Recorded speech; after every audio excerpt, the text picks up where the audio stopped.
सन 2024 में जो केमिस्ट्री का मॉडल पेपर जो बना है बिहार बोर्ड ने, जो 12 क्लास का मॉडल पेपर बनाया था, उसका आधा सोल्यूशन तो मैंने आपको भेज दिया था, आधा इसका सोल्यूशन रह गया है। ठीक है, तो वो सोल्यूशन जो है 30-32 क्वेश्चनों का सोल्यूशन हो चुका था, 30-32 क्वेश्चन अप्रॉक्सीमेट और रह गए हैं। ठीक है, तो जो भी क्वेश्चन रहेगा उसको इस एपिसोड में पूरा खत्म कर दे रहे हैं। तो हम लोग अब आगे वाले क्वेश्चन के तरफ बढ़ेंगे। तो हम लोग का अंतिम जो क्वेश्चन था, लिंथेनाइट तत्वों के समान इलेक्ट्रॉनिक विन्यास जो था, इस क्वेश्चन का सही आंसर बी था। ठीक है, इसके आगे जो है हम अब अगला वाला क्वेश्चन देखेंगे। ठीक है, तो अगला क्वेश्चन है, निम्न में कौन सा तत्व, निम्न में कौन तत्व एक्टिनाइड नहीं है। ठीक है, क्यूरियम, कैलिफोर्नियम, यूरेनियम और टर्बियम। इस क्वेश्चन का सही आंसर डी हो जाएगा। कौन तत्व एक्टिनाइड सीरीज का नहीं है, तो कौन तत्व एक्टिनाइड सीरीज का नहीं है, टर्बियम। इस क्वेश्चन का आंसर डी हो जाएगा। ठीक है, अगला जो क्वेश्चन है, निम्न में कौन प्रतिचुंबकीय है, डाईमैग्नेटिक कौन सा है। ठीक है, पहला है Cr3+, दूसरा है B2+ और CS3+। क्वेश्चन का सही आंसर सी हो जाएगा। डाईमैग्नेटिक कौन है, सी ऑप्शन सही होगा, Sc3+। ठीक है, अगला क्वेश्चन है Zn2+ में अनपेयर्ड इलेक्ट्रॉन की संख्या कितनी होती है, अयुग्मित इलेक्ट्रॉन की संख्या कितनी होती है, अनपेयर्ड इलेक्ट्रॉन की संख्या कितनी होती है। ठीक है, तो अनपेयर्ड इलेक्ट्रॉन जो है, अयुग्मित इलेक्ट्रॉन की संख्या हो जाएगी 4, पहला ही ऑप्शन सही हो जाएगा। ठीक है, अनपेयर्ड इलेक्ट्रॉन की संख्या कितनी हो जाएगी, 4। ठीक है,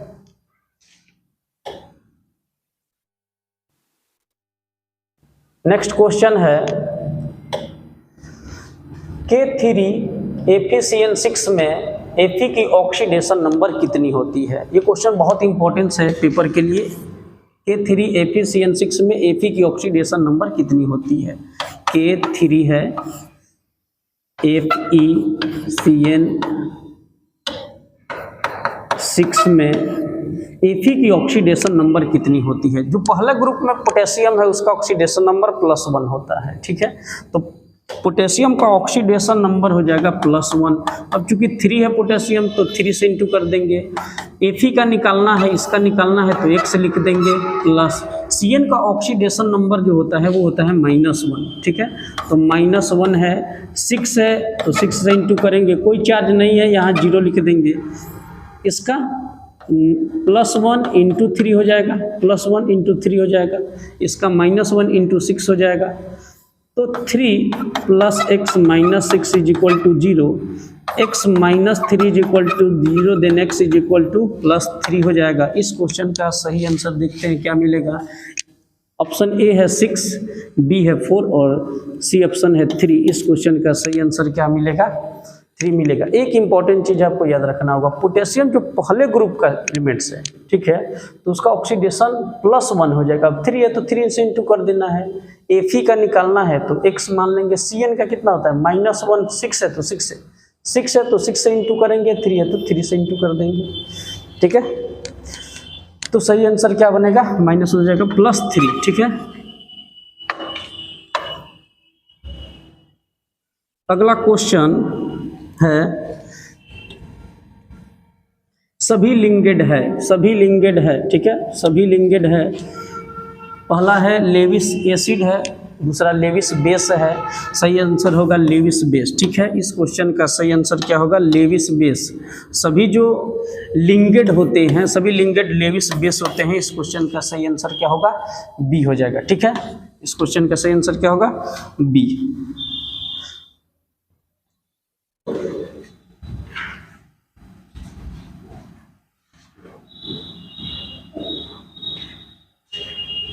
अगला क्वेश्चन है, एक जटिल आयन NiCN42- की संरचना होती है। पहला है एक रेखीय, दूसरा है समचतुष्फलकीय, तीसरा है वर्गतलीय, चौथा है डी अष्टफलकीय। इस क्वेश्चन का सही आंसर हो जाएगा सी, वर्गतलीय। ठीक है जी, NiCN4 2- की संरचना जो होती है वो कैसी होती है, वर्ग तलीय स्क्वायर प्लेनर होती है। ठीक है जी, इस क्वेश्चन का आंसर सी हो जाएगा। ठीक है, ये बहुत इंपॉर्टेंट क्वेश्चन है। NiCN4 2- की संरचना कैसी होती है, वर्ग तलीय होती है। अगला क्वेश्चन की ओर चलेंगे। अगला क्वेश्चन है B12 में रहता है कोबाल्ट, मैग्नीशियम, लोहा और चौथा ऑप्शन है निकेल। B12 में रहता है कोबाल्ट। B12 की कमी के लिए डॉक्टर हमेशा याद रखिएगा रिकमेंड करता है कोबाडेक्स। B12 जो होता है उसके अंदर रहता है कोबाल्ट। सही आंसर क्या हो जाएगा इस क्वेश्चन का, ए हो जाएगा। ठीक है, अगले क्वेश्चन की ओर चलेंगे।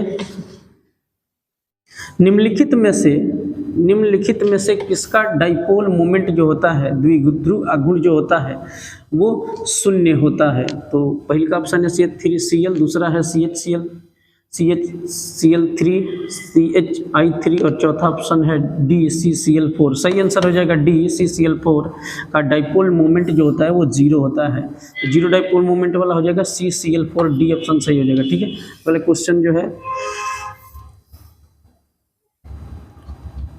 निम्न में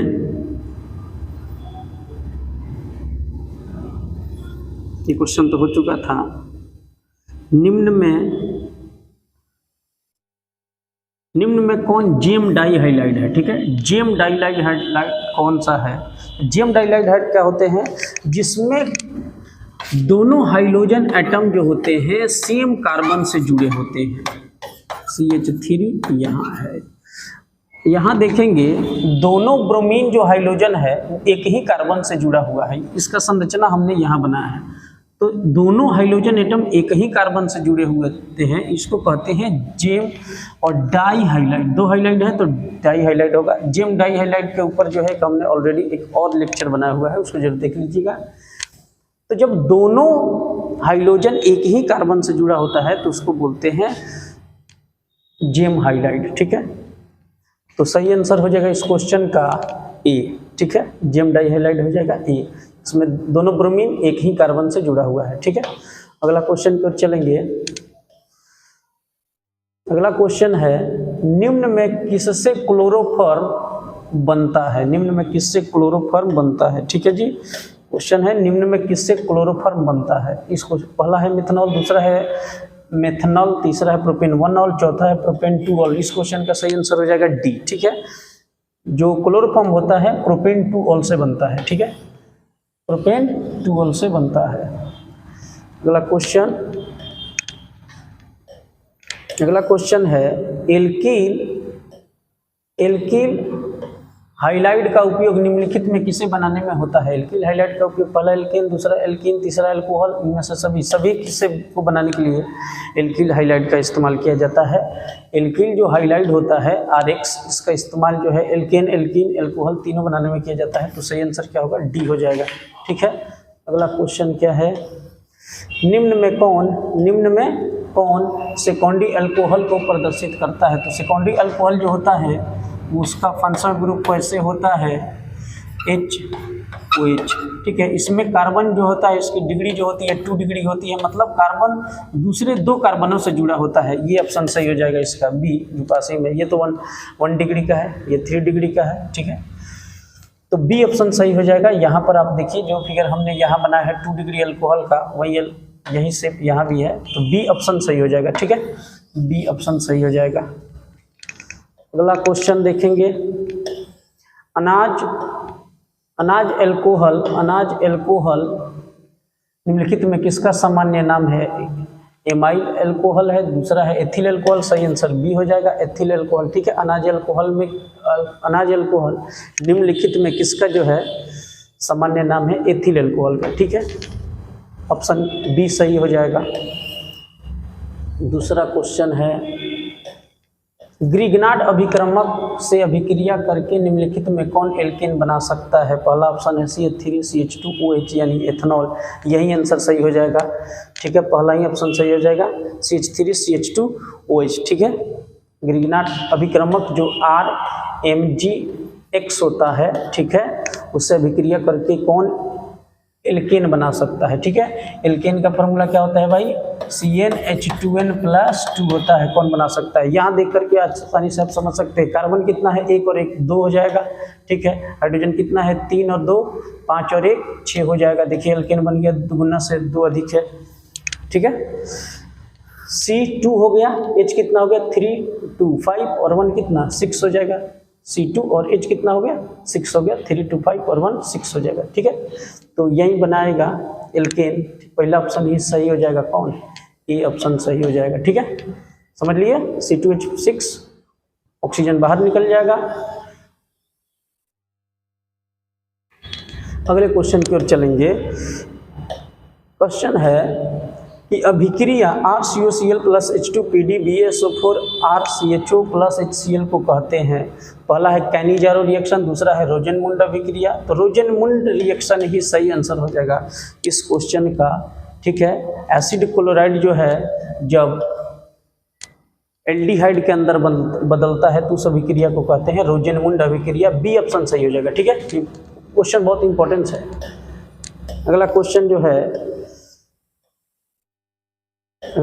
है एल्डिहाइड के ऑक्सीकरण से क्या बनता है? एल्डिहाइड के ऑक्सीकरण से क्या बनता है? एक अल्कोहल नहीं होगा, एक एसीटोन नहीं होगा, एक ईथर, एक अम्ल। डी ऑप्शन सही हो जाएगा। कोई एसिड कोई एल्डिहाइड है, लाइक एसिटाल्डिहाइड हम ले लेते हैं, CH3CHO। इसका ऑक्सीडेशन कराएंगे तो ऑक्सीडेशन कराएंगे तो एक ऑक्सीजन का होगा, इसमें ऑलरेडी ऐड हो जाएगा। तो ये क्या बन जाएगा? CH3COOH बन गया, ऑक्सीजन एक ऐड हो गया, तो ये क्या हो गया? एसिड बन गया। अल्डिहाइड का फंक्शनल ग्रुप क्या है? CHO है, और एक ऑक्सीजन इसमें जुड़ जाएगा तो क्या बन जाएगा? COO हो जाएगा। एक ऑलरेडी O है, एक और O जुड़ जाएगा तो क्या बन जाएगा? ऑक्सीडेशन कराने पर अल्डिहाइड CHO COOH बन जाएगा, यानी एसिड बन जाएगा, ठीक है। एक ऑक्सीजन का ऑक्सीडेशन कराने का मतलब क्या हुआ? ऑक्सीडेशन कराने का क्या मतलब हुआ? ऑक्सीजन जोड़ना। इसमें ऑक्सीजन जुड़ेगा तो क्या बन जाएगा? एसिड बन जाएगा। डी ऑप्शन सही हो जाएगा, एक अम्ल बन जाएगा। अगला क्वेश्चन है निम्न में कौन कैनिजारो अभिक्रिया नहीं देता है? निम्न में कौन कैनिजारो रिएक्शन नहीं देता है? पहला है डाइमेथिल एसिटाल्डिहाइड, दूसरा एसिटाल्डिहाइड। बी ऑप्शन सही हो जाएगा, ठीक है। निम्न में कौन कैनिजारो रिएक्शन नहीं देता है? तो बी ऑप्शन सही हो जाएगा, एसिटाल्डिहाइड, ठीक है। पहला क्वेश्चन है यूरोट्रोपिन। बहुत इंपॉर्टेंट क्वेश्चन है, पेपर में कई बार पूछा भी है। यूरोट्रोपिन निम्नलिखित में किसकी अभिक्रिया अमोनिया से कराने पर बनता है? ठीक है जी। यूरोट्रोपिन जो है किसकी अभिक्रिया? यूरोट्रोपिन अमोनिया किसकी अभिक्रिया कराने से बनता है? पहला है एसिटाल्डिहाइड है, दूसरा है फॉर्मेल्डिहाइड है, तीसरा असीटोन है, डी फिनॉल है। इस क्वेश्चन का सही आंसर होगा क्या? फॉर्मेल्डिहाइड, ठीक है। अमोनिया फॉर्मेल्डिहाइड से अभिक्रिया करने के बाद यूरोट्रोपिन बनाता है। क्वेश्चन क्या करे? यूरोट्रोपिन किसकी अभिक्रिया अमोनिया से कराने पर बनता है? तो अमोनिया की अभिक्रिया फॉर्मेल्डिहाइड से कराने पर यूरोट्रोपिन बनता है, ठीक है जी। तो सही आंसर क्या होगा? B, formaldehyde. अमोनिया फॉर्मेल्डिहाइड से अभिक्रिया करता है तो यूरोट्रोपिन बनता है, तो सही आंसर बी हो जाएगा। क्लियर? अगला क्वेश्चन की ओर चलेंगे। निम्न में कौन सा सूत्र ईस्टर को दर्शाता है? ठीक है, ईस्टर का फॉर्मूला क्या होता है? RCOOR, यही ईस्टर का फॉर्मूला होता है, यहीं पर है। बी ऑप्शन ही सही हो जाएगा, RCOOR, ठीक है। ये तो कार्बोक्सिलिक एसिड का है, ये किसका है भाई? कीटोन का है। ये किसका है? ईथर का है, ठीक है। हमें तो ईस्टर का पूछा जा रहा है, RCOOR, बी ऑप्शन सही हो जाएगा, ठीक है। बी ऑप्शन सही हो जाएगा। क्लियर है? अगला क्वेश्चन की ओर चलेंगे। निम्न में अब क्वेश्चन अगला है कि फॉर्मिक अम्ल अल्डिहाइड को निम्नलिखित में किसके द्वारा विभेद किया जाता है? ठीक है जी।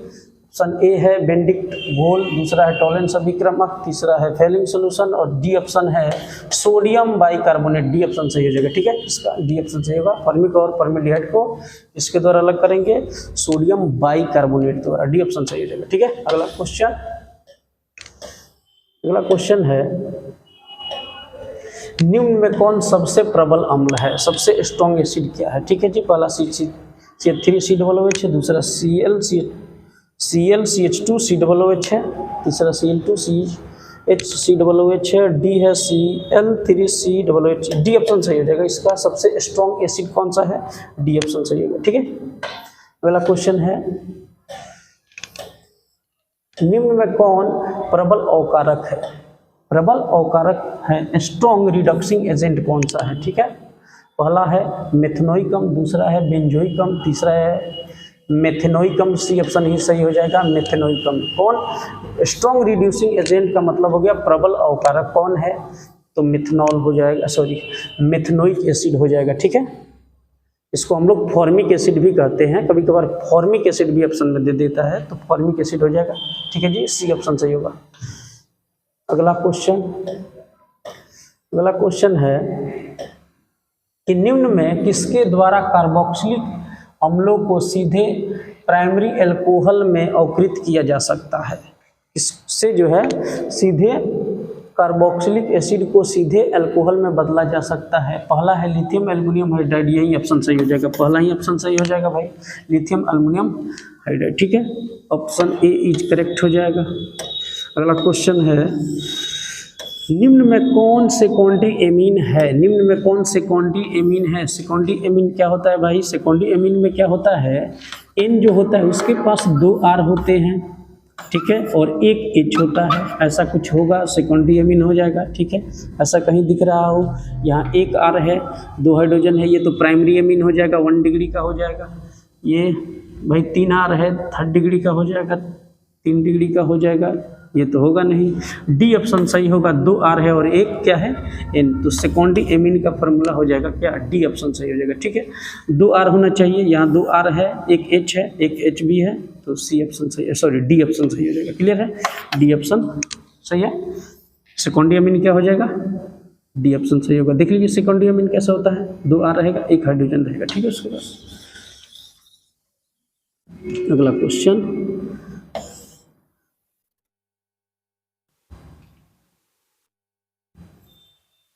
क्वेश्चन है मेथिल आइसोसाइनेट का अणु सूत्र है। देखिए कंफ्यूज करने वाला क्वेश्चन होता है।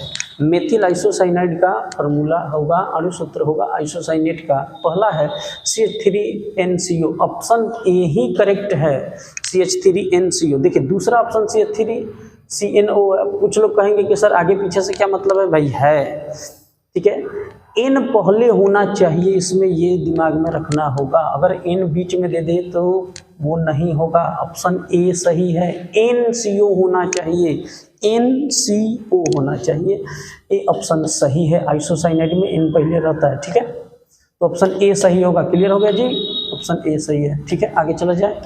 निम्न में किसके जलासन से, निम्नलिखित में किसके जलासन से प्राइमरी एमीन बनता है?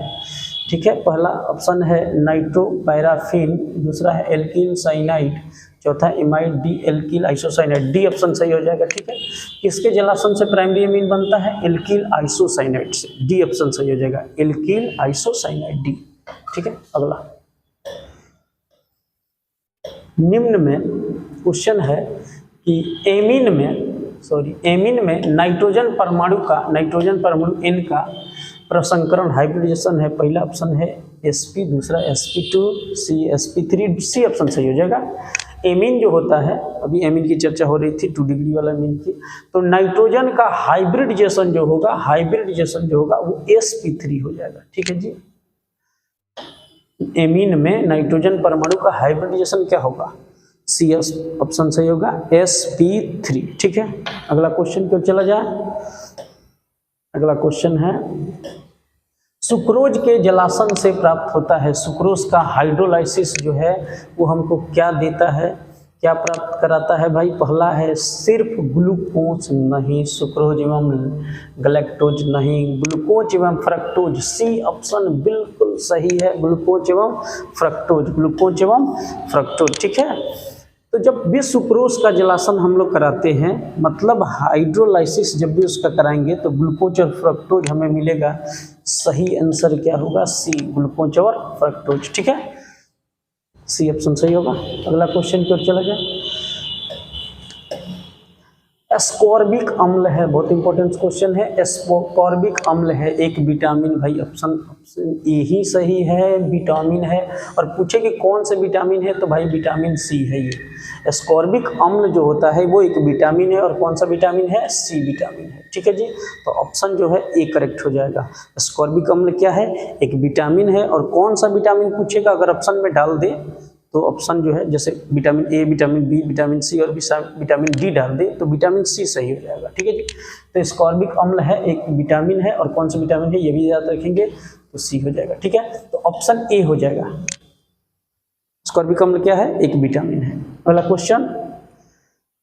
क्वेश्चन क्या है देखा जाए, निम्नलिखित में कौन सेल के अनुवांशिक चरित्र को दिखाता है? RNA, DNA? डीएनए हो जाएगा। सेल के अनुवांशिक कैरेक्टर को कौन दिखाता है? डीएनए। डी ऑप्शन सही हो जाएगा। अगला क्वेश्चन की ओर चला जाए, साबुन है कार्बोहाइड्रेट, साबुन खाया थोड़े जाता है, कार्बोहाइड्रेट तो खाने वाला चीज होता है, तो ए तो ऑप्शन होगा नहीं। ठीक है जी। ईथर बिल्कुल नहीं होगा। वसा अम्लों के साल्ट बिल्कुल सही आंसर होगा। साबुन जो होता है उच्च वसा अम्लों का सोडियम साल्ट होता है। ठीक है, तो वसा अम्लों का लवण हो जाएगा, साल्ट हो जाएगा। ठीक है, सी ऑप्शन सही हो जाएगा इस क्वेश्चन का। निम्न में कौन प्राकृतिक बहुलक है? नेचुरल पॉलीमर कौन सा है? नेचुरल पॉलीमर पहला है प्रोटीन, पहला ही ऑप्शन सही हो जाएगा, प्रोटीन। ठीक है जी। निम्न में कौन प्राकृतिक बहुलक है? नेचुरल पॉलीमर कौन सा है? प्रोटीन हो जाएगा। ठीक है, अपना ऑप्शन जो है, पॉलीथीन तो होगा ही नहीं, ये तो जो है हम लोग बनाते हैं लैब में, सॉरी इसको तो कंपनियां बनाती है, फैक्ट्री में बनाया जाता है।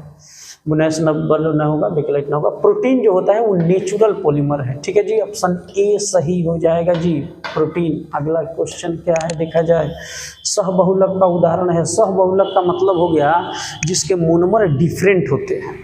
सहबहुलक का मतलब क्या होगा? जिसके मोनोमर डिफरेंट होते हैं। जैसे नाइलॉन 6 की अगर हम बात करें तो ये तो होगा नहीं, ये ऑप्शन है।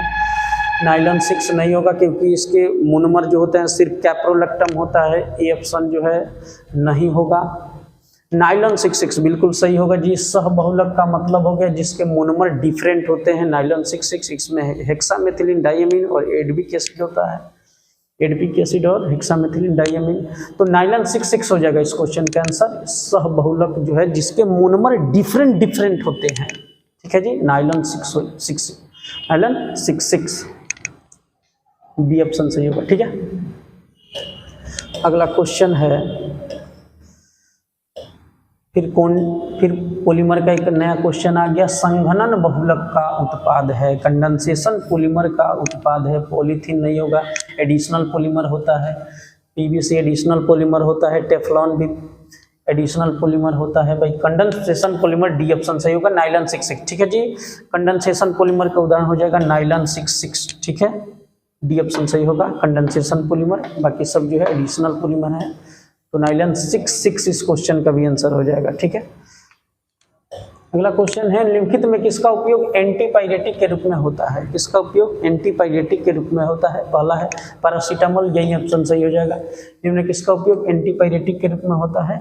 पैरासीटामोल। एंटीपायरेटिक का मतलब हो गया शरीर के तापमान को कम करने में, बुखार में, तो आजकल पैरासीटामोल ही सबसे ज्यादा उपयोग होने वाला जो एंटीपायरेटिक है। ठीक है जी, तो एंटीपायरेटिक दवा जो है बुखार में उपयोग किया जाने वाला दवा है पैरासीटामोल, ये हो जाएगा।